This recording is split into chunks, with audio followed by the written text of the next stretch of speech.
Bidadi township ವಿಚಾರವಾಗಿ ವಿರೋಧಿಸಿ ಪ್ರತಿಭಟನೆ ಮಾಡ್ತಾ ಇದ್ದೀರಾ. ಪ್ರತಿಭಟನೆ ರೂಪುರೇಷೆಗಳು ನೀವು ಎಲ್ಲಿಂದ ಬಂದಿರಾ? ಪ್ರತಿಭಟನೆ ಹೇಗಿರುತ್ತೆ ಅಂತ? ನಾವು ಕೇರ್ಪುರಂ ಕ್ಷೇತ್ರದಿಂದ ಬಂದಿದ್ದೀವಿ. ನಮ್ಮ ಬಸವರಾಜ ಅಣ್ಣನ ಪರವಾಗಿ ಏನಂದರೆ ಇದು ರೈತರ ಪರವಾಗಿ ನಡೀತಾ ಇರೋ ಈ ಪ್ರತಿಭಟನೆಗೆ ನಾವೆಲ್ಲ ಕೈ ಜೋಡಿಸಿ ಇವತ್ತು ನಾವು ಯಾವುದೇ ಕಾರಣಕ್ಕೂ ಅವ್ರ ಪರವಾಗಿ ನಿಲ್ತೀವಿ. ಇದನ್ನು ನಾವು ಗೆಲ್ಸ್ತೀವಿ ಅನ್ನೋ ಇದು ಮಾತೇಳಿ ನಾವು ಕೇರ್ಪುರಂ ಕ್ಷೇತ್ರ ಬೈರತಿ ಬಸವರಾಜಣ್ಣ ಅವರು ಕ್ಷೇತ್ರದಿಂದ ಬಂದಿದ್ದೀವಿ. ಆ ಕ್ಷೇತ್ರದ ಹೆಸರು ಹೇಳಬೇಕು ಅಂದ್ರೆ ಬಸವರಾಜಣ್ಣ ಅನ್ನತ್ತೆ. ಯಾವತ್ತೂ ಅಷ್ಟೇ ಅವರು ನಮ್ಮ ಬೆನ್ನೆಲುಬಾಗಿರ್ತಾರೆ. ಸರ್ಕಾರದಲ್ಲಿ ಈ ಥರ ಮಾಡ್ತಾ ಇರೋ ಕೆಲಸ, ರೈತರು ಬೆಳೀತಾ ಇರೋ ಅನ್ನ ತಿಂತಾ ಇದ್ದೀವಿ ಅಂದರೆ ಆ ಜಾಗನೆಲ್ಲ ಈ ಥರ ಮಾಡಿದ್ರಂದ್ರೆ ನಾಳೆ ನಮ್ಗೆ ತಿನ್ನಕ್ಕೆ ಅನ್ನ ಇರೋದಿಲ್ಲ. ಅದರಿಂದ ನಾವು ಅವ್ರು ಮಾಡ್ತಾ ಇರೋದನ್ನ ಖಂಡಿಸ್ತೀವಿ.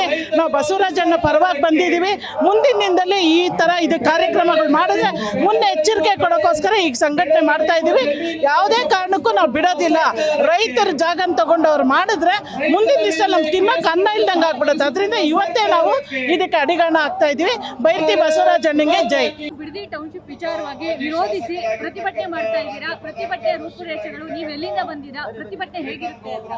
ನಾವು ಕೇರ್ಪುರಂ ಕ್ಷೇತ್ರದಿಂದ ಬಂದಿದ್ದೀವಿ. ನಮ್ಮ ಬಸವರಾಜ ಅಣ್ಣನ ಪರವಾಗಿ ಏನಂದರೆ ಇದು ರೈತರ ಪರವಾಗಿ ನಡೀತಾ ಇರೋ ಈ ಪ್ರತಿಭಟನೆಗೆ ನಾವೆಲ್ಲ ಕೈ ಜೋಡಿಸಿ ಇವತ್ತು ನಾವು ಯಾವುದೇ ಕಾರಣಕ್ಕೂ ಅವ್ರ ಪರವಾಗಿ ನಿಲ್ತೀವಿ. ಇದನ್ನು ನಾವು ಗೆಲ್ಸ್ತೀವಿ ಅನ್ನೋ ಇದು ಮಾತೇಳಿ ನಾವು ಕೇರ್ಪುರಂ ಕ್ಷೇತ್ರ ಬೈರತಿ ಬಸವರಾಜಣ್ಣ ಅವರು ಕ್ಷೇತ್ರದಿಂದ ಬಂದಿದ್ದೀವಿ. ಆ ಕ್ಷೇತ್ರದ ಹೆಸರು ಹೇಳಬೇಕು ಅಂದ್ರೆ ಬಸವರಾಜಣ್ಣ ಅನ್ನತ್ತೆ. ಯಾವತ್ತೂ ಅಷ್ಟೇ ಅವರು ನಮ್ಮ ಬೆನ್ನೆಲುಬಾಗಿರ್ತಾರೆ. ಸರ್ಕಾರದಲ್ಲಿ ಈ ಥರ ಮಾಡ್ತಾ ಇರೋ ಕೆಲಸ, ರೈತರು ಬೆಳೀತಾ ಇರೋ ಅನ್ನ ತಿಂತಾ ಇದ್ದೀವಿ ಅಂದರೆ ಆ ಜಾಗನೆಲ್ಲ ಈ ಥರ ಮಾಡಿದ್ರಂದ್ರೆ ನಾಳೆ ನಮ್ಗೆ ತಿನ್ನಕ್ಕೆ ಅನ್ನ ಇರೋದಿಲ್ಲ. ಅದರಿಂದ ನಾವು ಅವ್ರು ಮಾಡ್ತಾ ಇರೋದನ್ನ ಖಂಡಿಸ್ತೀವಿ. ನಾವು ಬಸವರಾಜಣ್ಣ ಪರವಾಗಿ ಬಂದಿದ್ದೀವಿ. ಮುಂದಿನ ದಿನದಲ್ಲಿ ಈ ಥರ ಇದು ಕಾರ್ಯಕ್ರಮಗಳು ಮಾಡಿದ್ರೆ ಮುಂದೆ ಎಚ್ಚರಿಕೆ ಕೊಡೋಕ್ಕೋಸ್ಕರ ಈಗ ಸಂಘಟನೆ ಮಾಡ್ತಾ ಇದ್ದೀವಿ. ಯಾವುದೇ ಕಾರಣಕ್ಕೂ ನಾವು ಬಿಡೋದಿಲ್ಲ.